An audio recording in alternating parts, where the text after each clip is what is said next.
అన్ని రకాల వస్త్రాలపై up to 66% of. సరేలే, నేను రేపు వస్తున్నట్టు చెప్పు, లేకుంటే ఎల్లుండి పొద్దున వస్తానమ్మా అని చెప్పిన. రమ్మన్నాడంట, కానీ నేను వచ్చేసరికి ఆయన లేడండి, వెళ్ళిపోయాడు.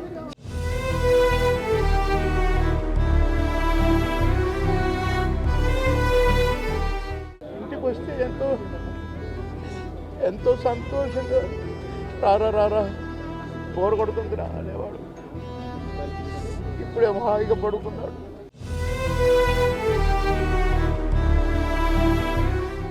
ఎన్నోసార్లు ఒకే ప్లేట్లో భోజనం చేశాం. అన్నం ముద్దలు కలిపి పెట్టేవాడు.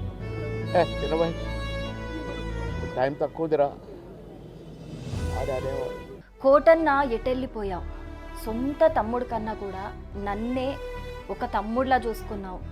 ఒకే కంచంలో తిన్నాం, ఒకే మంచంలో పడుకున్నాం. అలాంటి బంధాన్ని వదిలేసి నువ్వు ఎట్టెళ్ళిపోయావు. కోటన్నకు ఒక తమ్ముడు ఉన్నాడు, కానీ నేనే అసలు తమ్ముడుగా ఫీల్ అయ్యేవాడు. ఎన్నోసార్లు ఒకే ప్లేట్లో భోజనం చేశాం.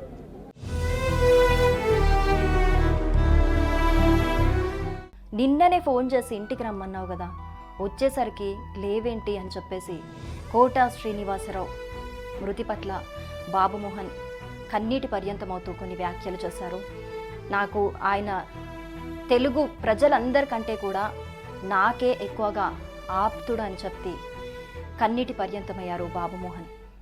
రెండు రాష్ట్రాల ప్రజల కంటే నాకే ఎక్కువ ఆత్మీయుడు కోటన్న. అలాగే మా ఇద్దరి అనుబంధం స్క్రీన్ మీద ఎలా ఉంటుందో, పర్సనల్గా కలిసినప్పుడైనా లేకపోతే బయట మాట్లాడుకుంటున్నప్పుడైనా ఎప్పుడైనా సరే మా అనుబంధం అలాగే ఉండేది.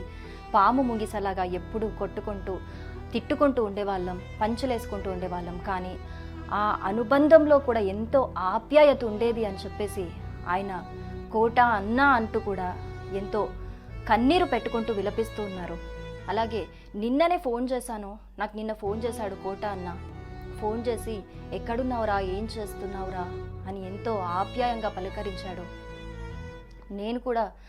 నేను షూటింగ్లో ఉన్నా అన్న, సాయంత్రం ఫోన్ చేస్తానని మళ్ళీ సాయంత్రం ఫోన్ చేశాను.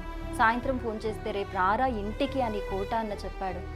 కానీ వచ్చేసరికి కోట అన్న లేడు అని చెప్పేసి కన్నీరు పెట్టుకున్నారు. సరేలే, నేను రేపు వస్తున్నట్టు చెప్పు, లేకుంటే ఎల్లుండి పొద్దున వస్తానమ్మా అని చెప్పిన. రమ్మన్నాడంట, కానీ నేను వచ్చేసరికి ఆయన లేడండి, వెళ్ళిపోయాడు.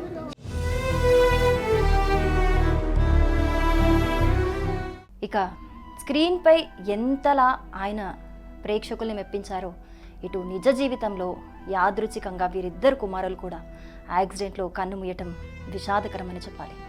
ఇక ఇద్దరికి కూడా దేవుడు ఒకే బాధను మిగిల్చారని ఎప్పుడూ వీరిద్దరూ బాధపడుతూనే ఉండేవారు.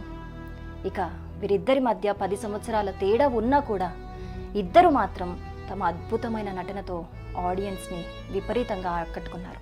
సుమన్ టీవీలో మీ పర్సనల్ అండ్ బిజినెస్ ప్రమోషన్స్ కోసం కింది నెంబర్కి కాంటాక్ట్ చేయండి.